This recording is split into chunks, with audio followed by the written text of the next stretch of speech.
faudrait peut-être que tu ailles bosser là, il y a la caméra qui tourne. Bon, salut tout le monde, on fait des petites conneries, hein, faut bien qu'on s'amuse un peu quand même. J'ai oublié, dans la vidéo d'avant, j'ai été très très fort, j'ai oublié de l'intro. Enfin en fait, c'est pas j'ai oublié l'intro, c'est que je sais pas, je l'ai pas enregistré ou je l'ai pas retrouvé quand j'ai fait le montage. Du coup, il n'y a pas eu d'intro, veuillez m'excuser. Quoi d'autre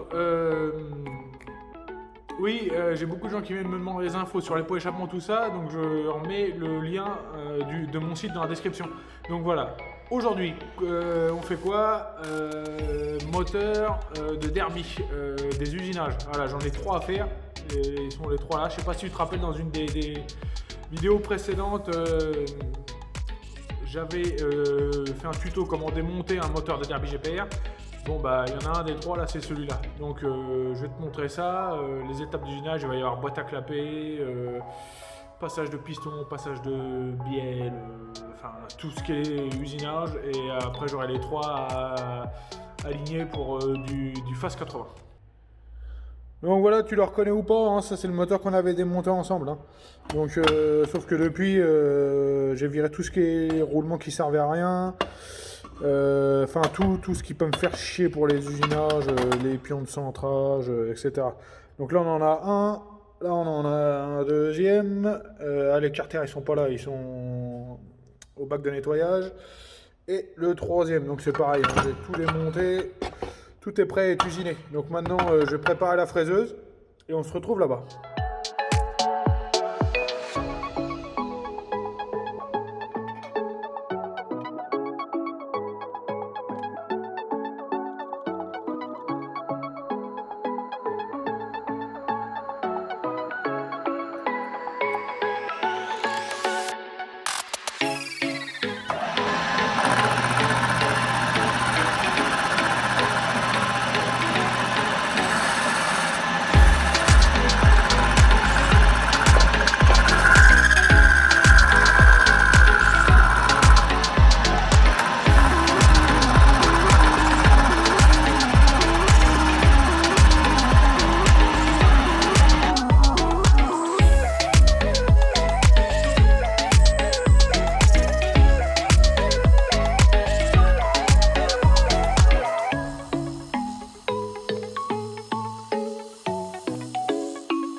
Ça y est, j'ai fait le premier carter. Donc tu as pu voir, il y a plusieurs étapes. Hein. Moi je fais différents angles. Ça me fait gagner énormément de temps sur la préparation après à la main, à la Dremel, quoi. Tout le reste. Qu'est-ce que j'ai fait d'autre? Donc j'ai fait l'alignement du transfert arrière sur le même montage et le passage de bielle sur le même montage. Également ici, c'est pour que la cuve du carbu, tu vois, la cuve du carbu, ça te fait gagner de la place. Ça évite que la cuve du carbu vienne toucher. Donc tu as eu pas mal d'étapes d'usinage. 1, 2 et 3. Donc ça y est, j'ai fait le passage boîte à clapper et la bielle sur les 3. Donc tu vois, les 3 sont similaires. Hein. C'est l'avantage de pouvoir tout faire en même temps. Maintenant, je change le montage sur la fraiseuse. Je vais faire ici le passage de piston au point mort bas. On se retrouve à la fraiseuse. J'ai monté le carter, donc il est pris en sandwich dans un étau. Je me suis centré par rapport au pied de cylindre. Hein. Et donc là, ce qu'on va venir usiner, c'est la partie ici en bas. Donc avec la tête à alaiser, en fait tu vas comprendre une fois que ça marche. Et en fait ça permet le passage du piston quand il descend au point mort bas. C'est parti pour faire des copeaux.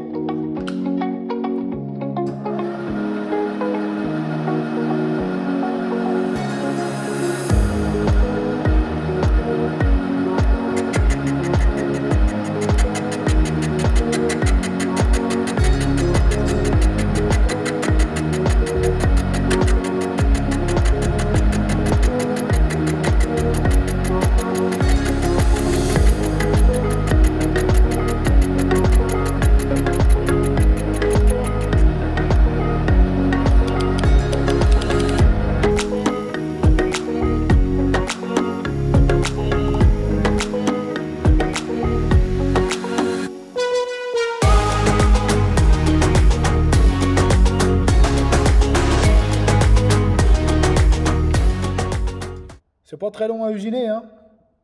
Mais putain, c'est long le montage, le centrage, etc., hein. C'est là que ça prend beaucoup de temps. Bon, nouveau montage, coup là, pour reprendre tout le passage de bielle ici, tout autour des masses de vélo. Enfin, c'est le même montage de toute façon pour alaiser pour des masses de vélo plus grandes que juste pour le passage de bielle. Donc une fois que le carter il est bridé, donc il est bridé là et derrière, mais tu le vois pas, l'objectif c'est de se centrer sur la portée de roulement. Voilà, tu vas pas le voir, hein, mais ça y est, je me suis centré. Quand je tourne, avec le pépitage, je suis à 0 sur tout le tour. Donc ça va nous permettre maintenant d'être sûr qu'on est bien centré pour pouvoir usiner notre passage de bielle.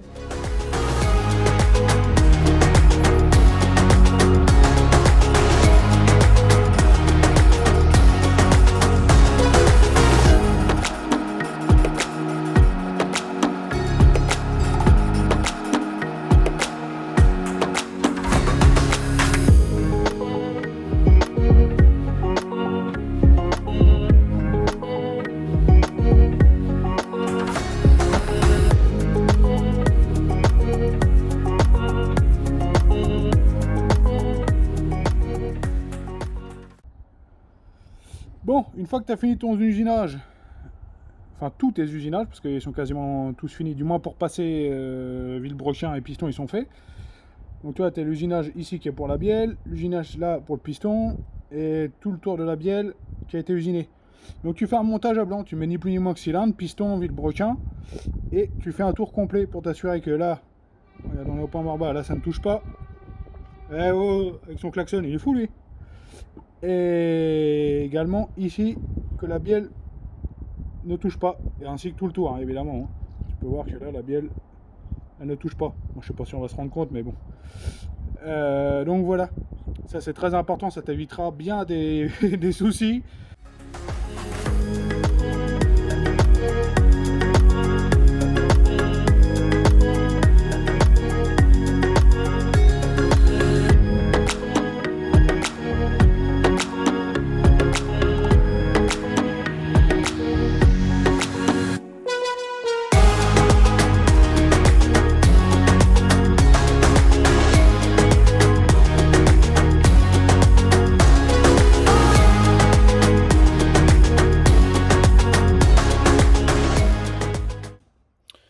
Bon voilà, ça te donne un peu une idée du boulot qu'il y a à faire pour aligner un carter. Il va me rester le sablage à faire après. Je vais faire l'autre demi-carter et après je vais ajuster les deux carters, voir si tout est bon, tout est symétrique au maximum et retoucher si besoin. Donc je te refais pas toute la prépa de l'autre demi-carter, hein. C'est la même chose sur l'autre.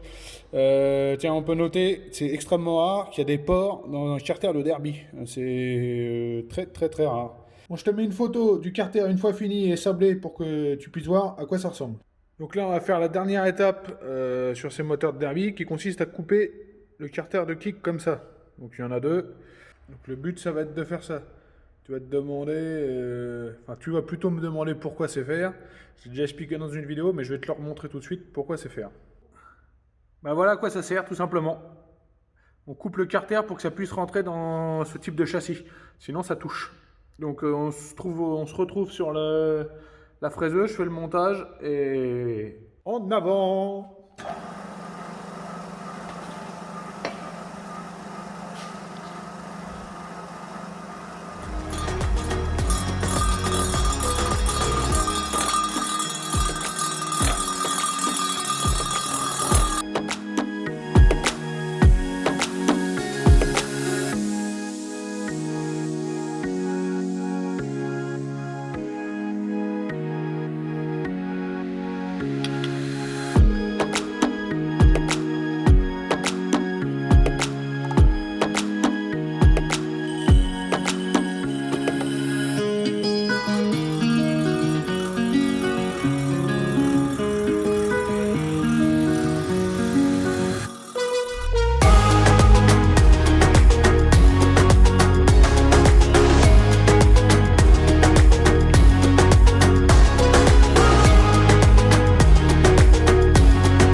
il est coupé, comme tu peux le voir. Je vais faire l'autre carter. J'en profite que j'ai le montage pour faire le deuxième carter. Et moi je te le refilme pas hein, pour vous montrer la même chose, ça va. Et après je te reprends au moment où est-ce que je vais faire la préparation et la soudure pour reboucher tout ça. Donc ce que j'ai fait, c'est que j'ai préparé les carters pour la soudure. Hein. Donc c'est ni plus ni moins qu'un nettoyage sur tout le tour. Tu vois, là j'ai enlevé la peinture par exemple et j'ai dégraissé surtout. Donc après, comment on va reboucher ça? Ni plus ni moins qu'avec ça. Hein, c'est des pièces que je fais découper. Je vais les remettre ici. Je soude tout le tour. Donc là, on est parti pour une petite session de soudure alu. Je suis loin d'être le meilleur en alu, hein, ça c'est clair et net. Hein, j'ai pas eu de formation et bon, je me débrouille comme je peux. Surtout que souder sur du carter comme ça, c'est pas très simple. Ça aide pas à la chose, mais on va se débrouiller.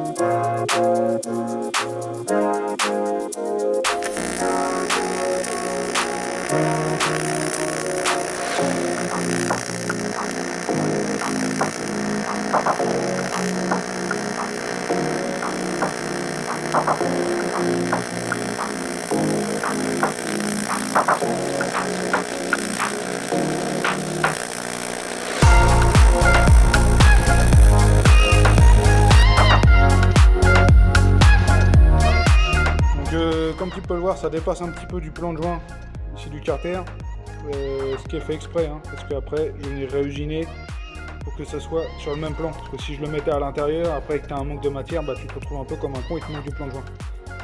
Donc voilà, je vais faire l'autre demi-carter, enfin je vais faire les 3 autres demi-carter, parce que bon bah souder de l'alu, hein, ça va une fois, hein, je vais pas vous saouler avec ça. Bon bah voilà un carter une fois terminé. Donc celui-là est fermé et celui-là je te l'ai laissé ouvert pour que tu puisses t'en rendre compte. Hein. Donc toi il a fallu que je réusine le plan de joint ici et je rajoute un peu d'époxy à l'intérieur pour être vraiment sûr que ça fuit pas. Donc tu vois, hein, au final on récupère, il y a largement assez de plan de joint. Le seul truc qu'il y a, c'est qu'il faut couper son joint d'origine et remettre une petite languette dans du papier joint et se le couper. Voilà, rien de foufou. Ah, il faut que je fasse, j'ai oublié, mais ça je vais le faire. Après, j'ai oublié le perçage pour la mise à l'air. Parce que si tu fais pas de mise à l'air dans le carter, ça monte en pression et après ça fuit par tous les joints spi, etc. Bon, avant de se quitter, je pense jamais à te le demander, pense à t'abonner et tout le bordel, là je t'incruste les animations. Prochaine vidéo, car je connais le sujet, ça sera moteur M6, remplacement d'une bielle sur un vilebrequin Bidal aux courses 48. J'espère que la vidéo t'a plu et je te dis à la prochaine vidéo. Tchuss!